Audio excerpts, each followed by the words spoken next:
بسم الله الرحمن الرحيم. النهارده حزب الشعب الجمهوري عامل احتفاليه كبيره بيجوز 50 شاب وفتاه وجايبين لهم الاجهزه. عرفنا بحضرتك.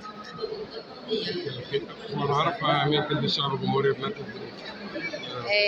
النهارده الحزب شكله احتفالية كبيرة حزب الشعب الجمهوري محافظة الدهلية لتجهيز 50 شاب وفتاة لحضور قيادات الحزب من العمالة المركزية، وتجمع كبير من أسر الشباب اللي هي مسؤولين عن الزواج، وجميع أعضاء الحزب في محافظة الدهلية في تظاهرة جميلة جدا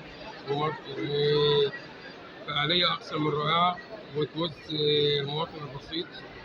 إن شاء الله ربنا. هم قدموا ازاي ولا ازاي انتوا عرفتوا ان هم دولت مقبلين على الجواز وبداتوا تجهزوه؟ حالات درست من التضامن الاجتماعي. يعني هم قدموا لكم وانتوا جبتوا لهم تقولوا ايه؟ والنهارده انتوا شبه غطيتوا الشارع المنصوري بشكل جميل وشكل رائع، والناس متواجده اهيت بكثافه وبشكل جميل. حضرتك تقول ايه؟ نقول حزب الشعب الجمهوري موجود بين الناس ودايما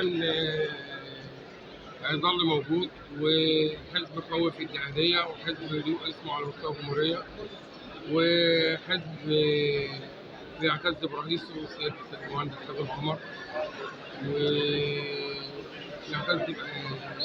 بكل أعضائه، وإن شاء الله فعاليات مستمرة ولا تتوقف بخدمة أهلنا. ومش مقاطعة لكلامك، الحزب داخل مجلس الشعب بحصة ايه؟ يعني الكلام ده ما حدش يعلمه ولا كلام. الحزب داخل يعني داخل بكثافة القوية اللي موجودة في الاتحاد. ما هو ده اللي احنا عايزين نعرفه للجمهور عشان لما يجوا مقبلين على الحزب. أكبر الأحزاب الموجودة على الساحة في مصر الحقيقة. بالتوفيق يا رب. ودايما الأستاذ أحمد عرفة حضرتك رئيس الحزب هنا في المنصورة. تمام، بالتوفيق يا رب. وتقول ايه معاليك وعرفني بنفسك. المهندس محمد عبد الصمد بدر، امين مساعد الحزب امانه مركز الكنيس. اولا الدهليه بتشهد عرس كبير النهارده بشكل جميل، والحلو انه في الشرطه. اولا الدهليه بتشهد عرس كبير النهارده تحت تنظيم وقياده حزب الشعب الجمهوري بامانه الدهليه بالتنظيم مع الامانه العامه المركزيه بالقاهره، بوجود السيد اللواء طارق بيه مرزوق محافظ الدهليه، وقياده الحزب بالقاهره السيد الامين العام اللواء محمد صلاح الرميل، والسيد اللواء احمد بيه الفلفي امين التنظيم، بتجهيز 50 شاب وفتاه. دي مبادره كويسه جدا بالتنسيق مع التضامن الاجتماعي، وفعاليه يعتبر عرس في محافظه الدهليه. يعني لو كل حزب عمل مبادره ب50 بتهيألي ما حدش هيبقى فيه عنوسه عندنا في بلدنا. عشان نساعد الناس اللي مش قادره تتجوز، وحزب الشعب الجمهوري الحزب الاكثر انتشارا على مستوى الجمهوريه، له امانات محافظات على مستوى الجمهوريه. طب اللي هم مجهزينهم عباره عن ايه؟ الجهاز اللي موجود اللي الناس هتستلمه اللي هي حضرتك اجهزه كهربائيه، يعني اللي هي للعروسه، مهتمين بالعروسه اكتر. الحاجات الاساسيه بالنسبه للمطبخ، بالنسبه لتجهيز العروسه.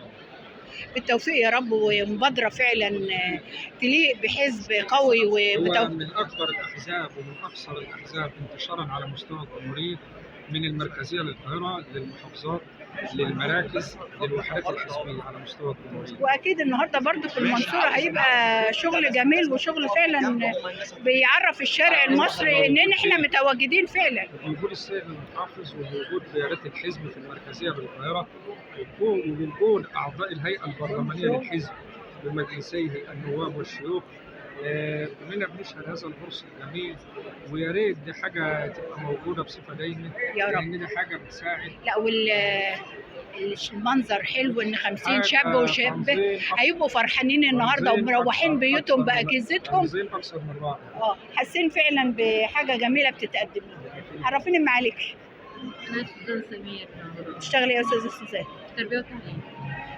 جايه الحزب بصفه جايه الحزب الجمهوري، يعني حاسه ان انت مضمومه الحزب يليق بيكي ويشرف. ايوه ما شاء الله، وخدمه المجتمع يعني.